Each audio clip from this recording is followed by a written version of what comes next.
Hey guys, today we're going to talk about Vuex and in which cases we can use Vuex with the Vue Js application and why we should use it. And I show you a very simple example. I show you a simple example as well using Axios, and probably most of you are already work with Axios, but for those of you that you don't know what is Axios, Axios is just a simple wrapper of the Fetch API, the JavaScript Fetch API. There we can make Ajax calls, okay?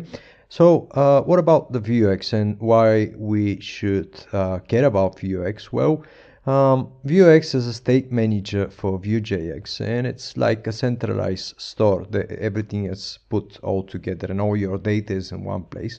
And why is get harmful and why is get helpful this one? It's because normally if you are working in very small Vue.js application, you probably should be fine if you just use the state manager that is coming by default with the Vue.js, okay? But most of the times when your application is growing and it's getting bigger and you're going to have more components that they need to share data between each other, so it's getting more complicated. And in most of the times you have to start to do this with the props, and you have to start to emit some events, and it's getting messy because it's messy as well for debug. And with Vuex that's changed. Why? Because we have just single source of truth. We have a single centralized store that we can put all the data inside. And then for debugging purposes it's much more easy, because if you use Vue.js DevTools extension, so you can debug very easy Vuex. Okay, so we start with the creating a project, and we're going to create the project using Vue CLI.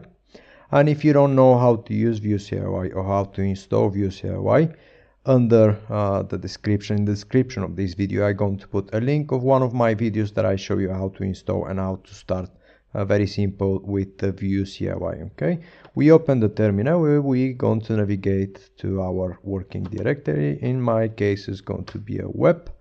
The directory is calling web, and now here we're going to create the project by saying Vue init, and we use the Webpack simple template because we don't need the Webpack with all the future that is coming. We just need a simple project, and the name of the project is going to be Vuex. Okay, it's going to ask for the name is fine, then it's going to ask for the description is fine. We don't need the author, we don't need the license, we don't going to use SAS. Okay, so now we just cd into the Vuex directory that we just created now, and before that we start installing everything, we can add Vuex and Axios. And how we do this? Well, very simple. Yarn add, and then we say Vuex and Axios. Simple as that. Just press enter and you wait that we add in our package.json the dependency for the Vuex and the Axios. So once when that's done, and once when we install everything that we needed, we just need to do and then install. So now it's yarn. I think that it's done, so probably we don't need to do this because with the first command everything was done for us. And now we can start a simple server, like saying, actually let's go to open our project in the code editor. In my case I'm using VS Studio, and because our code editor, well, my code editor VS Studio is having a terminal built into, so we can use this terminal here, and we say yarn dev, and that's going to start a Webpack dev server, and it's going to open your project in localhost port 8080. Okay, well, that's the default markup, the default HTML that is coming with the project that we just built, but we don't need it, so we can delete everything from here until here. We don't need nothing. Just a second. There we go. Okay, and we don't need as well any styles. For the purpose of the video, we don't need it, so we can delete it. Okay guys, so as you can see here, we get very simple application, and as you can see here, that's the traditional way, and that's the way that it's coming by default with Vue Js, the state management that is coming by default with Vue Js. Okay, so as you can probably until now know very good how to use it. Well, if we want to print the message that we have here, we just do it as it is, and you can see it is working correctly. But like I said, probably in some different occasion, in some different application, here is going to be a components, and probably these components need to share some data. So we have to find a better way to do this, and today I show you exactly how to do this. Okay, so let's clean this message, because for the moment we don't need it, and we don't need actually the data object as well. So what we're going to do is that we start with the setup. For the setup, first of all, what we have to do is that in your src directory, we have to create our store.js. Okay, so we say new .js, and that's going to be the file that it's going to have our Vuex store. Okay, so what we do is that we have to import first Vue.js, import from Vue. Okay, and we do actually exactly the same, but in this time we're going to export Vuex. Okay, and as I say in the beginning of the video, we're going to use Axios to make a call to the API and get some post, just to the sake of the example of this video. There we go, and we have to start to use Vuex and Axios by saying Vue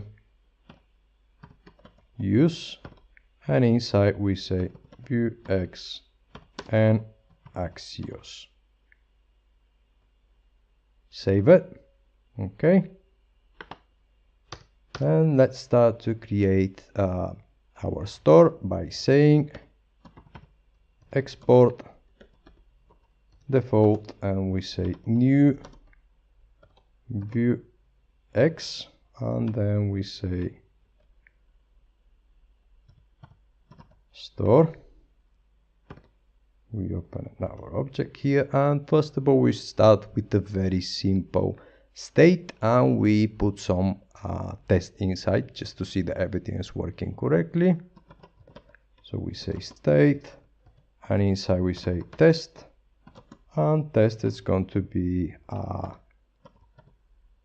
1 2 3, and it's loading here. Okay, so now we want to get this test and see that everything is working correctly, but before this we have to do one additional step, and we have to tell our application just to start using a Vuex, okay, and our freshly created store file. So how we do this is that we just import store from we say that is in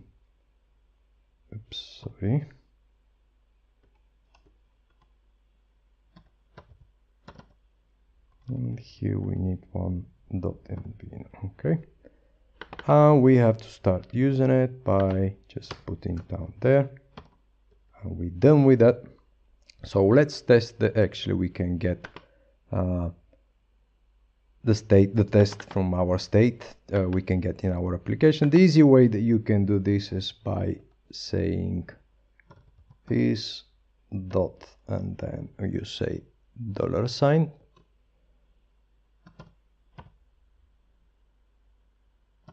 store dot state, and then test, and let's see that, oh actually here we need a $, sorry about that. There we go, and we just save it. Let's go in the browser, and as you can see that we have test 1 2 3. Okay, well definitely that's not the better way that you do this kind of stuff. Okay, so you don't need to refer directly here. So the way that we can do it, and let's start with the example that I promised you. Let's start with the posts. We just want to grab some posts from the API. We're going to use the JSON placeholder API, and we want to display the information coming from there. Okay, but we want that everything is happening in our store, and in our application we just consume it. Okay, so let's delete this one for the moment.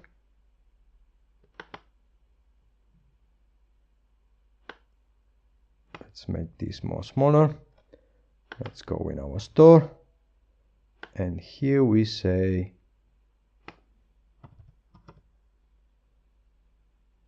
posts, and for the moment it's just going to be an empty array. So first of all, we need the action, the actions. Okay, and second we need the mutation, and I explain you why. There we go, the mutation. There we go. So what we do here is that in our action we going to make the call. Okay, in the mutation we going to assign, and we're going to refresh our state. Okay, and that's the best way that you can do it, and that's probably the correct way that you can do it. Okay, so in your actions you do the call with the method, the name, you just decide which name you can use it, and in the mutation we can use it. Okay, so I show you what I mean by that by start using Axios. We say Axios here, and down there let's give it a space and say we want to get some data from the API, then we want to display this data, and then we want to catch. Actually, let me see why it's not. Whoa, sorry about that. It's not going to happening everything directly. First of all, what we need to do is that first of all we need to create the action, and in our case is going to be let's say load post. Okay, and just to show you that that's working actually, let's console log something. Okay, posts. Okay, let's save this one, and let's call it from here. So how we can call from our application is we use the molten hook, and then we say this dot, and then again here we need a $sign,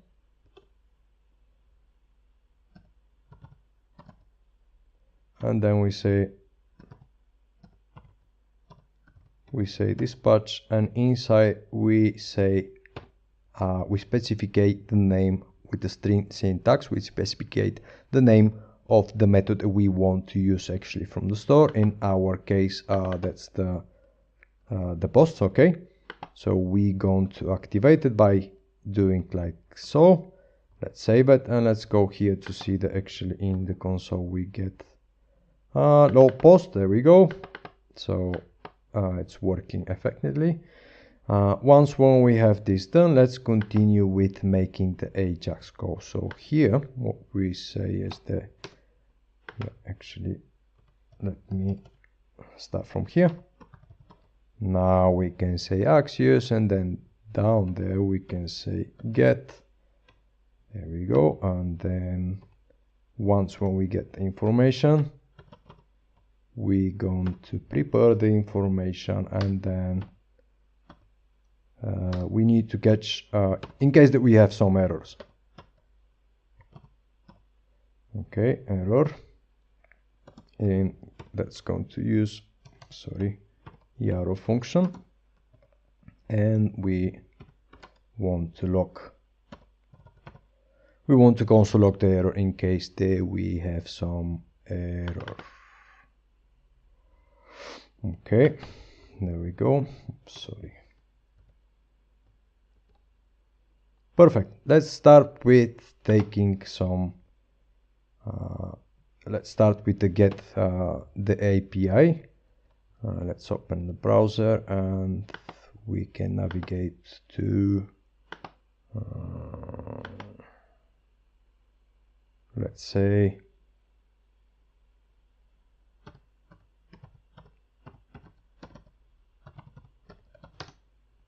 the JSON placeholder. That's the website that we want to use it. And then let me see, that's the posts, and that's the URL that we're going to use it actually, and we don't need it anymore. And here in the get we say like that, and then data, and let's actually console walk the data to see that we use the arrow function as well, and we say let's log dot data to see that we get the data from the API. And as you can see that we get all the data from the API. If we can open, you can see that that's some random generate post from the JSON placeholder website. Okay, so once when we get the data, here we forget something, and that's the commit. So what's mean the commit is that we can commit the data from here to our mutation, and then from there we can change the state. Okay, so how we do this is that first of all here we say that we're going to use the commit. Then let's say here that posts are let equal to